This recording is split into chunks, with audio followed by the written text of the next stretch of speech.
After our family reunion, I checked my bank account. It was wiped out. My dad scoffed. We needed it more. Shaking, I grabbed my bag and said, "Then you won't mind what happens next." As they laughed, a sudden bang shook the house. The door burst open and I was 32 years old, finally believing I'd escaped the relentless financial manipulation that had shadowed my entire childhood. But then, in one gut-wrenching morning after a family reunion, the cold, hard truth slammed into me. My parents, the very people who were supposed to protect me, had stolen $78,000 from my account. And my father's only response? A dismissive snort. "We needed it more than you." That moment, I swear, shattered any last illusion of family I still clung to. Growing up, my life was a constant dance around my parents' financial chaos. My dad, Robert, had a gambling problem, not just a habit, a full-blown addiction. Slot machines, card games, sports bets, illegal dogfights in abandoned warehouses, you name it, he was there. He'd disappear for days, sometimes coming back with a wad of cash and extravagant, fleeting gifts, but more often, he'd return defeated, desperate, eyes scanning for anything he could pawn. My mom, Diana, was his enabler. She worked as a bank teller of all things, but her paycheck evaporated faster than a puddle in the desert. "Your father just needs one good win," she'd assure me, her hand already rummaging through my room for spare change. "His luck is about to turn around." It never did. My earliest memory of their financial exploitation still burns. I was 6. I'd painstakingly saved every birthday dollar from my grandma, every quarter from my lemonade stand, every dollar from helping neighbors. It all went into a pink ceramic piggy bank, shaped like a ballet dancer. I loved the weight of it, the pride of knowing it was mine. Then, one night, I heard a crash from my bedroom. I walked in to find my dad standing over the shattered remains of my ballerina, coins clutched in his fist. "Just borrowing this, princess," he mumbled, not even looking at me. "Double your money by morning, promise." The money never came back. None of my subsequent piggy banks ever did, either. My allowance, when I actually received it, became a running joke. Borrowing from the Mandy Bank, my dad would declare, snatching the $5 meant to last me a whole week. By 16, I was a master at hiding money in places they'd never think to look. By 17, I had a secret bank account, cleverly opened under my Aunt Lisa's name. She was the only adult who saw what was happening. And by 18, I was out the door with a paltry $342 to my name and one ironclad promise to myself: I would never, ever depend on anyone again. Those first years of independence were brutal. I worked from 5 a.m. to 2 p.m. as a waitress, then rushed to a retail job until 10 p.m. I barely slept 4 hours before starting all over again. Community college classes crammed into the tiny gaps between shifts. I lived in a studio apartment with 4 other girls, each of us staking out a corner, sharing a single bathroom with the entire floor. But through sheer, bloody-minded determination, I maintained a 3.8 GPA while working 70-hour weeks. A marketing internship during my junior year became my lifeline. My boss, Vivian, saw something in me I barely recognized myself. She mentored me, got me a paid position, and wrote a glowing recommendation that landed me an entry-level marketing job right after graduation. For the next decade, I climbed. Junior copywriter to content strategist, campaign manager to department lead. Every promotion brought not just more money, but more financial discipline. While my colleagues bought flashy new cars and took exotic vacations, I stayed in my humble one-bedroom apartment, drove my reliable old sedan, and poured every spare dollar into savings and investments. Last year, at 31, it all culminated: senior marketing director at one of Seattle's largest firms. My salary doubled. For the first time, I could finally breathe when it came to money. That $78,000 in my savings account wasn't just cash. It was my freedom. The down payment for the house I'd already picked out. The solid foundation of the secure life I had built, inch by painful inch. Throughout these years, my relationship with my parents was strained but civil. They'd call when they needed money, and for a while, I provided it, foolishly hoping to earn their approval. Just until payday, they'd promise. Just to cover the electric bill. The loans were never repaid, and the requests just grew larger. 3 years ago, after I lost $5,000 to them for emergency medical bills that I later found out funded a gambling trip to Atlantic City, I finally drew a line in the sand. No more money. No more bailouts. No more enabling. Their response was exactly what I expected. I became the cold daughter, the selfish one who abandoned her family, the ungrateful child who forgot where she came from. Monthly calls devolved into quarterly texts, then into near silence. When the invitation to the family reunion arrived last month, I almost tossed it. 3 years of minimal contact had given me space to heal. My therapist, Dr. Winter, suggested attending, but with strong boundaries, might provide closure. You can engage without being vulnerable, she advised. Observe rather than participate. So, against my better judgment, I confirmed my attendance. One weekend. One chance to see if any real family connection remained. Maybe time and distance had changed them. Maybe they had grown as I had. How desperately I wanted to believe we could be a normal family. How completely that hope would betray me. I arrived at my parents' house on a Friday evening in June, and immediately my stomach clenched. Renovations. Everywhere. The shabby bungalow of my childhood now boasted fresh siding, a wraparound porch with chic wicker furniture, and professional-grade landscaping. When I commented, my mom waved it off. Your father's been doing handyman work for neighbors, honey. You know how clever he is with repairs. I did know. Clever enough to jury-rig solutions that always, without fail, crumbled within weeks. These renovations screamed skilled contractors and serious money. The inside was the same story: gleaming new hardwood floors, brand new kitchen appliances, a massive 70-inch television dominating the living room. For people who regularly called me, pleading for help with utility bills, they were living surprisingly well. Mandy. My Aunt Lisa embraced me at the door, her whisper urgent. Brace yourself, honey. Everyone's in rare form tonight. Lisa had been my lifeline through the worst years, the one adult who saw through my parents' manipulation. Her presence was a small comfort. The house quickly filled with extended family, cousins I barely recognized, uncles arguing politics, children tearing through rooms. In the kitchen, my mom held court, accepting compliments on an elaborate spread of catered food she claimed to have prepared herself. There she is. My dad spotted me from across the room. The big career woman. Come give your old man a hug. He seemed genuinely proud, parading me around, his arm heavy on my shoulders. Always knew she was smart. Gets that from my side, you know. My mom was equally attentive, bringing me drinks I hadn't asked for, repeatedly introducing me as our successful daughter. She asked detailed questions about my job, my apartment, my friends. She'd never shown such interest in my life before. They're laying it on thick, my younger brother, Jacob, muttered when we had a moment alone. Jacob had followed my example, moving out at 18 and maintaining a careful distance. He worked as an auto mechanic in Portland, visiting our parents only on major holidays. Mom asked if you were still with that investment broker, he warned, his brow furrowed. Seems really interested in your financial situation. Patrick and I broke up 6 months ago, I replied, confused. I told her that when it happened. Jacob raised an eyebrow. She also mentioned you must be doing really well to afford that luxury condo downtown. I live in a standard apartment building in Capitol Hill. Nothing luxurious about it. A familiar unease crept up my spine. They were fishing. Testing the waters. Despite these warning signs, a part of me desperately wanted to believe this weekend could heal old wounds. When we gathered for dinner and my father asked me to sit at his right hand, I felt a childish pleasure I couldn't suppress. When he listened intently to my explanation of our latest marketing campaign, I glimpsed the father I had always wanted. After dinner, cousins I hadn't seen in years pulled out photo albums. We laughed over embarrassing childhood pictures, reminisced about summers at the lake. For a few hours, it felt like genuine connection.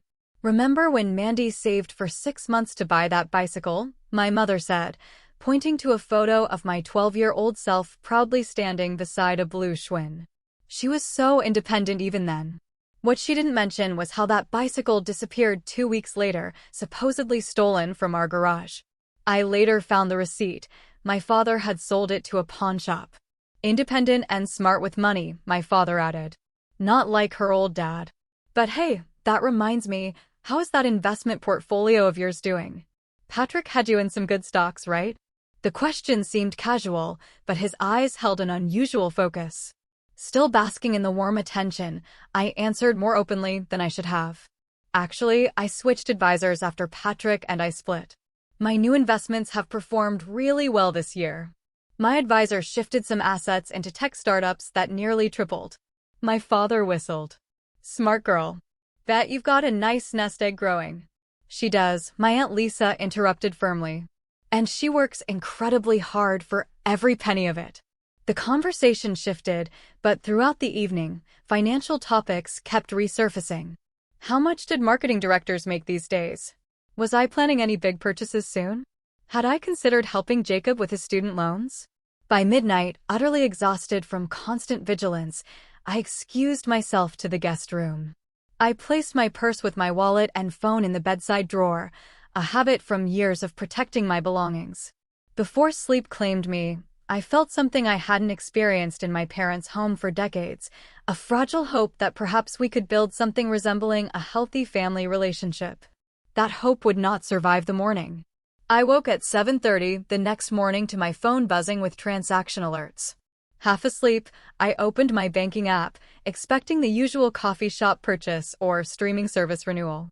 Instead, I froze at the balance displayed, $837.22. Yesterday, that account had contained $78,837.22. My first thought was a technical glitch. I closed the app, cleared the cache, and reopened it. The balance remained unchanged. Heart pounding, I checked my transaction history. A series of transfers had drained the account, all processed between 2 and 4 in the morning. All authorized from an unknown device. Still in my pajamas, I called the bank's fraud department, pacing the small guest room while on hold. When a representative finally answered, the conversation destroyed any hope of an easy resolution. Yes, Miss Carter, we do show several large transfers from your savings account last night. I didn't authorize those transfers. I insisted. It must be fraud. According to our records, the transfers were authorized using your correct password and the authentication app on your registered device. The accessing IP address shows. She paused. The location appears to be your current location according to our records. My blood ran cold. Can you tell me exactly where the transfers went? Several different accounts. The largest was to a Robert Carter. Is that name familiar to you? My father. My own father had somehow accessed my accounts and drained my savings while I slept under his roof. I ended the call and frantically searched my purse. My wallet appeared untouched. But when I checked my secondary phone compartment, where I kept a small notebook with account information, I noticed subtle differences in how items were arranged. Someone had gone through my bag. Memories from the previous evening flashed through my mind, my mother insisting on taking my jacket to hang it properly, my purse left briefly in the living room when Lisa called me to see something in the garden, the unusually deep sleep I had fallen into after the single glass of wine my mother had pressed upon me. They had planned this. The entire reunion. The unusual warmth.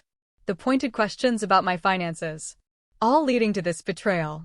The physical symptoms hit me then. My hands trembled so badly I dropped my phone. Nausea drove me to the bathroom, where I retched painfully. Sweat beaded on my forehead despite the cool morning air. $78,000. My house down payment. My emergency fund. My security. A text message from my cousin Ellie popped up. Thanks for the amazing gift. How did you know I wanted this exact laptop for college? Uncle Rob said you insisted on helping with my education. Then another from Uncle Thomas. Generous of you to contribute to the family vacation rental. Rob says you're covering half. And finally, from my brother, Mandy, call me ASAP. Something is wrong. Mom and Dad are suddenly flushed with cash, buying everyone gifts. I called Jacob immediately, struggling to keep my voice steady as I explained what happened. I knew it, he said, his voice tight with anger. They've been planning this for months. Dad told me last week they were expecting a windfall soon. I thought maybe he'd actually gotten a decent job. Mandy, I'm so sorry. Did you know they would do this? I asked, needing to be certain. No, God, no. I would have warned you. But I knew something was off about this whole reunion. They've never cared about family gatherings before. As we spoke, I heard activity downstairs. Laughter. The clink of dishes. My parents and remaining family members having breakfast, as if they hadn't just committed theft against their own daughter. $78,000, Jacob. Everything I saved for my house down payment. Years of work. How could they do this? Because they don't see it as yours, he replied softly. In their minds, family money is communal, and they deserve it more because they're the parents. They'll never understand what they did was wrong. I ended the call and sat on the edge of the bed, trying to gather my thoughts. This wasn't just a family dispute. This was theft, plain and simple. They had accessed my accounts without permission and transferred my money to themselves. The fact that they were my parents changed nothing about the legality of their actions. But family complications made everything messier. Would the police take this seriously? Would the bank reverse the transfers when the access had come from my own devices with my passwords? What would this do to the extended family? If I pursued charges against my own parents? $78,000. I couldn't simply write it off. That money represented years of sacrifice, of ramen dinners and declined social invitations, of 60-hour work weeks and delayed dreams. I heard my father's booming laugh from downstairs, followed by my mother's delighted response. They were celebrating while I sat shattered in the guest room. They were celebrating their theft as if it were a windfall they had earned. In that moment, something hardened inside me. The last lingering hope of reconciliation died. The last obligation of familial loyalty evaporated. They were not family.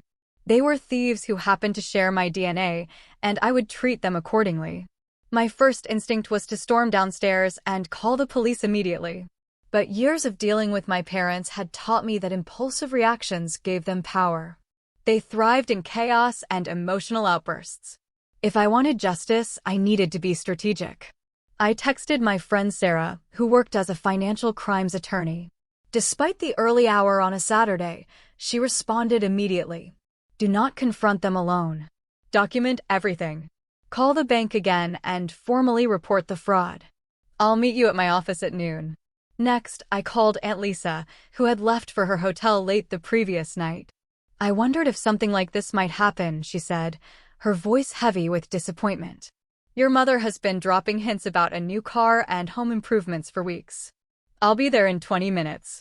Do not go downstairs alone. While waiting for Lisa, I methodically gathered evidence. I took screenshots of the unauthorized transfers. I photographed the location where my bag had been searched. I recorded a video walkthrough of the house, documenting the recent expensive purchases that contradicted my parents' claimed financial hardship. I also found something disturbing on my phone. A notification showed my banking authentication app had been accessed at 2:15 in the morning while I was asleep. They must have used my fingerprint while I slept to authenticate the transfers. The violation made me physically ill. When Lisa arrived, I quietly slipped out the back door to meet her in her car.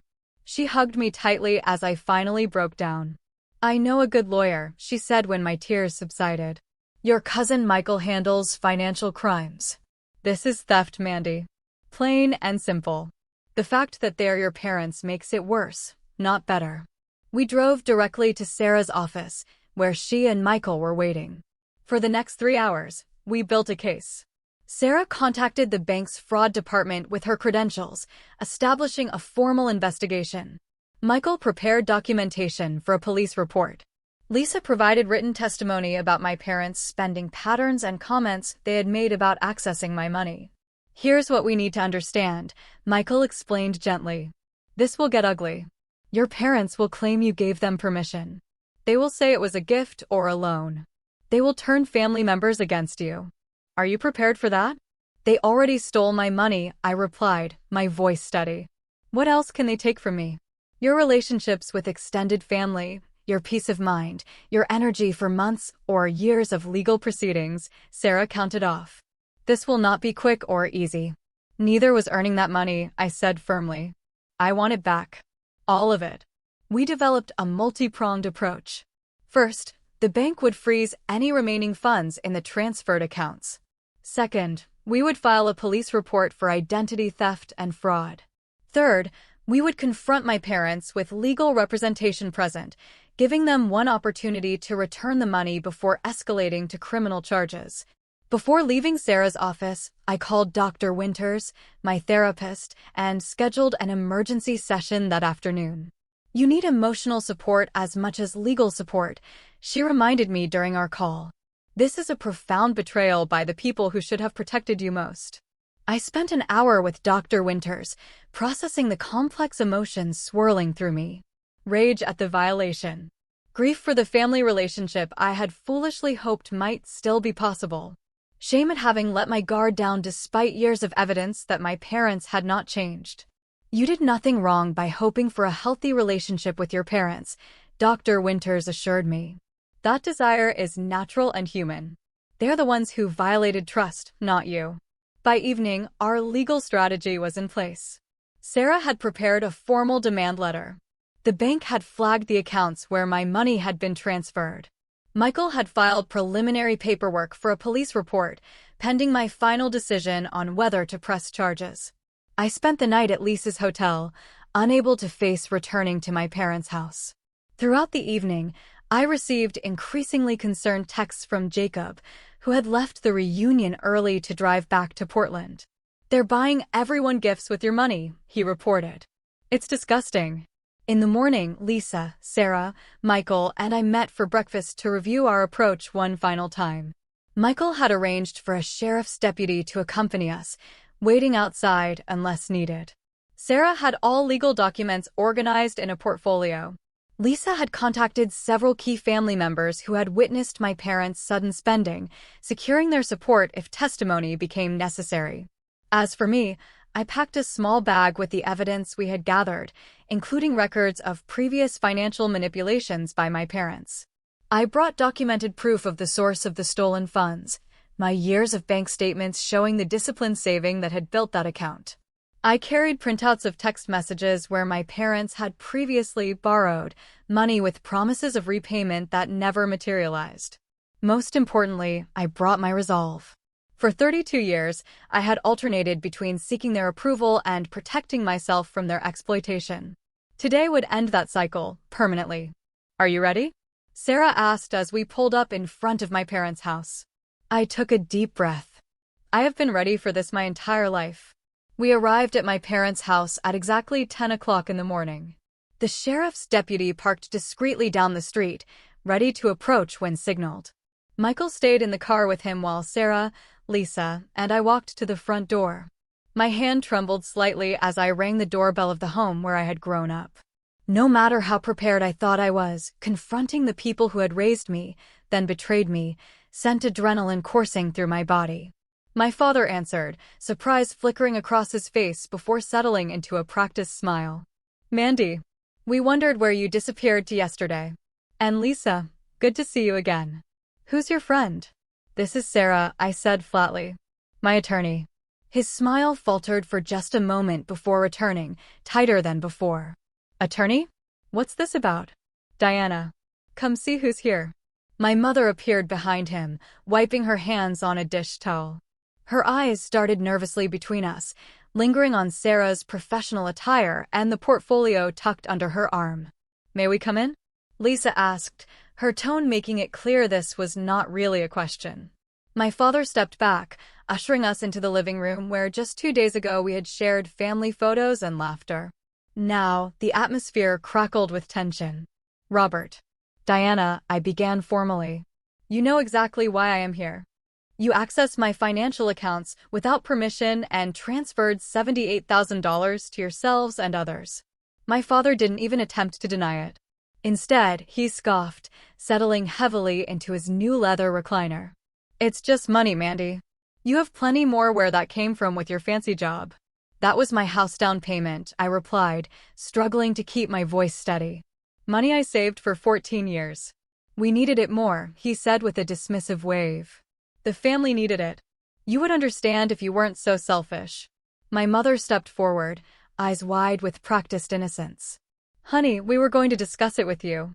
We just knew you would say no if we asked first. You always say no these days because you never repay what you borrow, I countered. That is theft, not borrowing.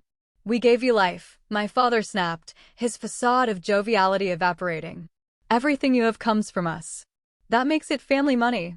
Sarah stepped forward, opening her portfolio. Mr. and Mrs. Carter, I represent Mandy in this matter. What you have described is not how the law views parent-child relationships or financial obligations. You have committed identity theft, bank fraud, and grand larceny. My mother's eyes filled with tears. How could you bring a lawyer against your own parents after everything we've done for you? What exactly have you done for me? I asked quietly. Stolen my childhood savings? Taken the bicycle I bought with my own money? Borrowed thousands you never repaid? Or are you referring to accessing my accounts while I slept in your home as a guest? You ungrateful little, my father began, rising from his chair. I have documented everything, I interrupted, my voice sharp. Every unauthorized transfer, every account where my money was sent, every purchase you have made since stealing it. The bank has already frozen the remaining funds. My father's face flushed red. You can't prove anything. You stayed in our house. Maybe you gave us your passwords. Maybe you authorized those transfers yourself and now you're having regrets. Actually, Sarah interjected, the transfers occurred between 2 and 4 in the morning while Mandy was asleep. The authentication was completed using her fingerprint while she was unconscious, possibly after being given something to ensure deep sleep. That elevates this to a more serious category of crime. My mother's tears dried instantly. You've always been dramatic, Mandy. Always exaggerating. No one will believe you over us. The evidence speaks for itself, Lisa said. And I will testify to your comments about accessing Mandy's accounts, Diana. So will others who heard you discussing it. You have a choice, I said, reaching for my bag where we had placed the legal documents. Return my money in full by tomorrow, or I press charges for theft and fraud. My father laughed, a harsh sound entirely lacking humor. Go ahead. See how that plays with the family when you drag your own parents to court. Who do you think they'll side with? The daughter who abandoned her family or the parents who sacrificed everything for her? Then you won't mind what comes next, I said, my hand still on my bag. My parents exchanged glances, then both laughed dismissively. At that precise moment, a loud bang shook the house as the sheriff's deputy knocked firmly on the front door. My father's laughter died abruptly. The door flew open as Michael entered with the deputy, legal papers in hand. Robert and Diana Carter, the deputy asked, though it was clearly a formality. I have here an emergency order freezing your assets in connection with a fraud investigation. My father jumped to his feet. This is ridiculous. You can't just barge into my home. Actually, sir, I can. I have a warrant related to this financial crimes investigation. The deputy handed him the document. These accounts have been flagged for suspicious activity consistent with identity theft and unauthorized transfers. My mother began to cry again, this time with genuine fear in her eyes. Mandy, how could you do this to us? We are your parents. Parents do not steal from their children, I replied steadily. They protect them. The confrontation escalated quickly. My father's indignation turned to rage, then to panic as he realized the seriousness of the situation. My mother alternated between pleading and accusing, claiming I had always been selfish, always been cold, always misunderstood them. As the deputy explained the legal process that would follow, the front door opened again. My Aunt Ruth and Uncle Thomas entered, having arrived for the weekend barbecue my parents had planned to celebrate their windfall. What is going on here? Ruth asked, taking in the scene with confusion. Your brother stole $78,000 from Mandy's accounts, Lisa explained bluntly. Now he's facing the consequences. The look of shock on their faces confirmed they had not known the source of my parents' sudden generosity. Uncle Thomas turned to my father, disbelief etched across his features. Rob, tell me this is not true. Tell me you did not steal from your own daughter. My father's silence was answer enough. As more family members arrived for the planned celebration, the scene became increasingly chaotic. Some defended my parents out of reflexive family loyalty. Others, hearing the details, stepped back in horror. My cousin Ellie tearfully offered to return the laptop purchased with my stolen money. Jacob arrived, having driven through the night from Portland, and stood firmly by my side. Throughout it all, I maintained the calm certainty that had come with my decision. This was not about revenge. It was about justice. It was about finally breaking the cycle of exploitation that had defined our relationship for decades. By afternoon, my parents faced a stark reality. Their accounts were frozen. Their recent purchases were documented as evidence. Family members who had received gifts were returning them, horrified to learn they had been bought with stolen money. The facade of generous parents had crumbled, revealing the truth they had hidden for years. "This is not over," my father threatened as we prepared to leave. "Family does not do this to family." "You are right," I agreed, meeting his gaze directly. "Family does not do this to family. Remember that the next time you consider stealing from your daughter." We left them standing in their renovated living room, surrounded by the material goods they had valued more than their relationship with their own child. As painful as the confrontation had been, with each step away from that house, I felt a weight lifting from my shoulders. For the first time in my life, I had refused to be their victim. The weeks following the confrontation unfolded in a blur of legal proceedings, emotional processing, and practical adjustments. The immediate financial impact was significant. While the bank had frozen my parents' accounts, recovering the money proved complicated. Some had already been spent. Other portions had been transferred to relatives who had unknowingly accepted gifts purchased with stolen funds. Michael guided me through filing a formal police report, which resulted in my parents being charged with identity theft and financial fraud. The prosecuting attorney warned me the case could take months to resolve, especially if my parents fought the charges. "They will fight," I told him with certainty. Admitting guilt would mean admitting they were wrong. They're incapable of that. Sure enough, my parents hired a defense attorney who specialized in family financial disputes. Their defense strategy emerged quickly. They claimed the money had been a gift, that I had given them my passwords voluntarily, that this was nothing more than a daughter having regrets about helping her struggling parents. The family fractured along predictable lines. Some relatives, particularly those who had benefited from my parents' temporary wealth, stood firmly with them. Others, who had witnessed their manipulative behavior over years, supported me. The family group chat exploded with accusations, my character being questioned by people who barely knew me. "How could you put your own parents through this?" my cousin Ryan demanded when he encountered me at the courthouse. "Over money? Is that all family means to you?"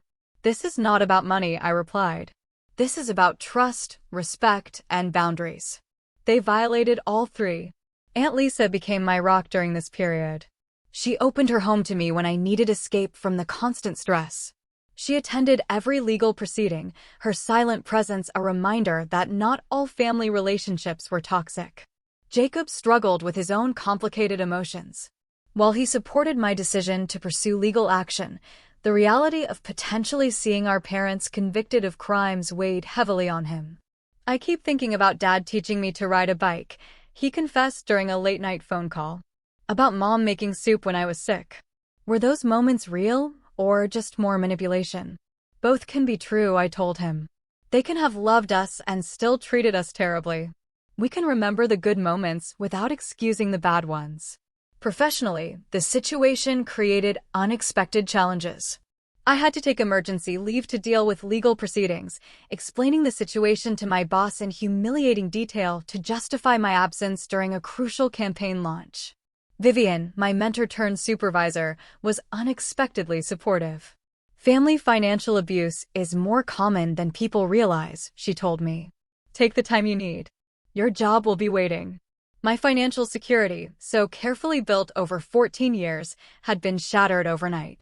While I had other investments and my steady income, the loss of my house down payment meant delaying that dream indefinitely. I moved money from my remaining accounts to a new bank, implementing enhanced security measures, including biometric verification that couldn't be accessed while I slept.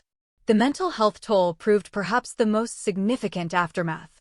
Despite weekly sessions with Dr. Winters, I struggled with trust issues that affected every relationship. I became hypervigilant about my finances, checking accounts multiple times daily. Sleep eluded me as I replayed the betrayal in endless loops. What you are experiencing is trauma, Dr. Winters explained. Being victimized by parents creates a unique kind of injury because it violates our most fundamental trust. Social media became a battlefield I had not anticipated. My mother, always skilled at presenting herself as the victim, posted heartbreaking updates about her ungrateful daughter, who had turned on her own parents in their time of need. Distant relatives and family friends who knew nothing of our history left comments of support for them and condemnation for me. I made the difficult decision to deactivate my accounts temporarily, cutting off yet another connection to the extended family I had hoped to rebuild relationships with. 6 weeks after the confrontation, I experienced my first serious wavering. The constant stress had affected my health. I had lost 12 pounds, developed insomnia, and suffered frequent migraine headaches. The legal bills mounted, despite Michael's reduced family rate. A part of me wondered if pursuing this case was worth the cost, not in money, but in well-being. I called Lisa in a moment of weakness. Maybe I should just let it go. Write off the money as the cost of finally learning who they really are. You could do that, she acknowledged. No one would blame you for prioritizing your peace over justice. But Mandy, this cycle will never end unless you end it. Your parents have never faced consequences for their actions. That is why they keep repeating them. She was right, of course. Throughout my childhood and early adulthood, my parents had faced no real repercussions for their financial exploitation. Each time they took without permission, each time they borrowed without repaying, each time they violated boundaries without apology, they learned that behavior was acceptable. The next day, I reaffirmed my commitment to seeing the case through. Not out of vengeance, but out of a determination to finally break a pattern that had defined too much of my life. As summer turned to fall, small victories accumulated. The bank restored $34,000 that had been directly traced and recovered. My cousin Ellie returned the laptop, and several other relatives returned gifts or paid equivalent value. My parents' attempt to transfer ownership of their house to my Uncle Thomas to protect it from potential judgments was blocked by the court. Most significantly, I began building a new support system comprised of chosen family rather than biological relatives. My friends rallied around me with weekend dinners, movie nights, and the simple gift of normalcy amid chaos. My colleague Zoe invited me to her family Thanksgiving, where I experienced holiday warmth without underlying tension for the first time in memory.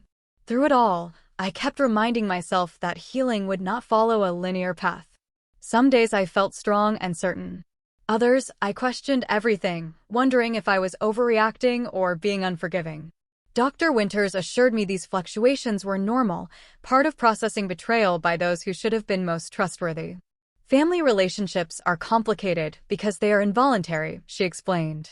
We do not choose our parents, and society places enormous pressure on us to maintain those relationships, regardless of how harmful they may be.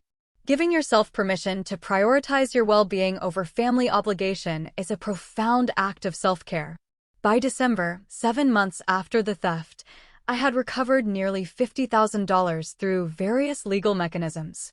My parents still faced criminal charges, with a trial date set for February. The family remained divided, though several relatives who had initially sided with my parents had quietly reached out after learning more details of their actions. The most unexpected development came from Jacob, who had processed his own childhood experiences through therapy and emerged with clarity I still sometimes lacked. They will never change, he told me over coffee during a rare in-person visit. But we can. We can build something better, something healthier, not with them, but with each other and the people we choose to call family.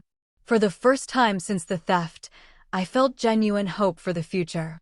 Not the naive hope that had led me to attend the family reunion, but something stronger and more resilient. Hope built on the foundation of self-respect and boundaries I had fought so hard to establish. 1 year after discovering the theft, I stood in the courtroom as the judge delivered the final ruling in our case.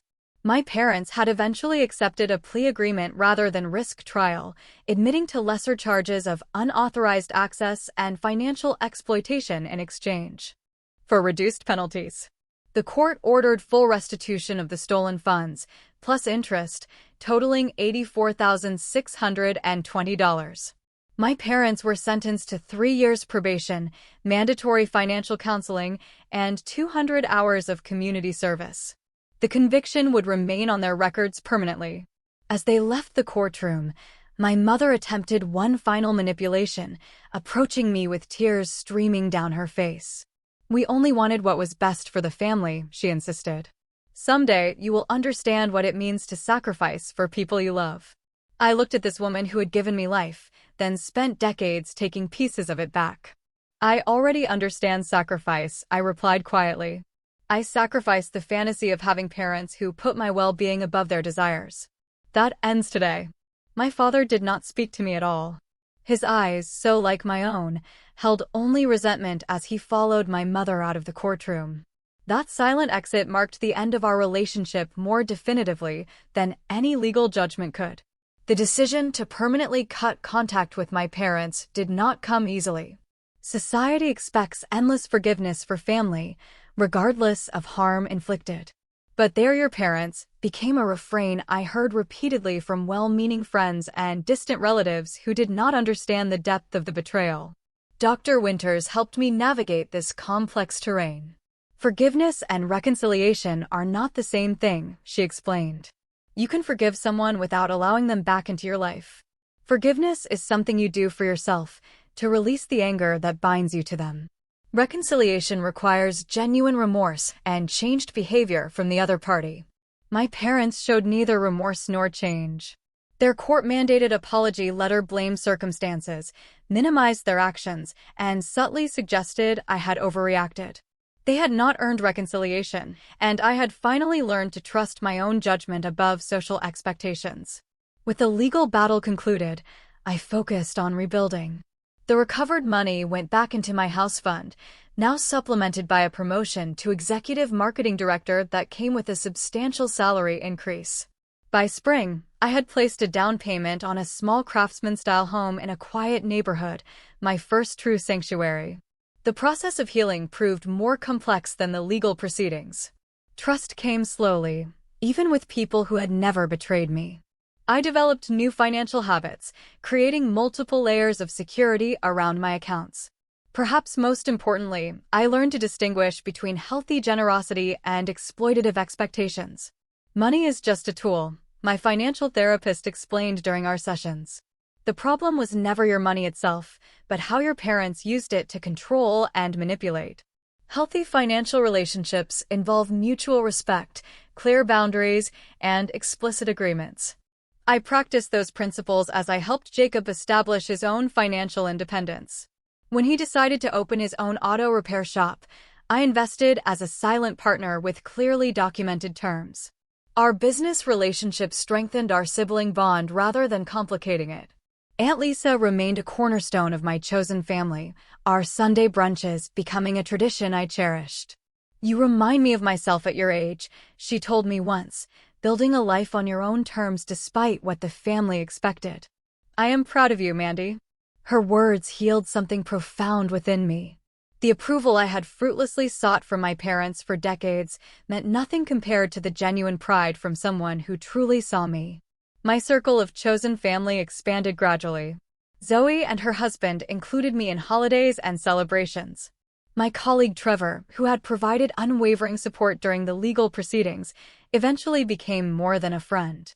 Our relationship progressed slowly as I learned to trust again, his patience never wavering as I navigated my lingering trust issues. Perhaps the most surprising development came through my work with a support group for survivors of family financial abuse. Sharing my story helped others recognize patterns in their own families, while hearing their experiences validated my decision to prioritize my well-being over familial obligation. "You gave me permission to protect myself," one group member told me. "If you could stand up to your parents after 32 years, I could finally tell my brother to stop using my credit cards." 2 years after the theft, I celebrated my 34th birthday, surrounded by people who loved me without conditions, who supported me without exploitation, who respected my boundaries without resentment. Looking around at these faces, I realized I had created something my biological family could never provide: relationships built on mutual respect rather than obligation. The deepest lesson I learned through this painful journey was that family is defined by behavior, not blood. My parents gave me genetic material and basic survival, but they never gave me the unconditional love and protection that defines true parenting. The people who earned the title of family were those who demonstrated love through respect, support, and celebration of my independence. I still occasionally encounter well-meaning people who insist I should reconcile with my parents. They won't be around forever, they caution. You'll regret not making peace. What these people fail to understand is that I have made peace, not with my parents, but with myself. I have made peace with the reality that some relationships cannot be healed because one party refuses to acknowledge the harm they've caused. I have made peace with prioritizing my well-being over social expectations. I have made peace with creating my own definition of family. The money was recovered. The house was purchased. The legal case was closed. But the true resolution came in recognizing my own worth and refusing to accept less than the respect I deserved, even from the people who brought me into this world. Family is not who you come from. It is who you choose, who chooses you in return, and who proves that choice through actions, not mere biology. In building my chosen family, I found the security and belonging my parents could never provide. That is a lesson worth every painful step of this journey.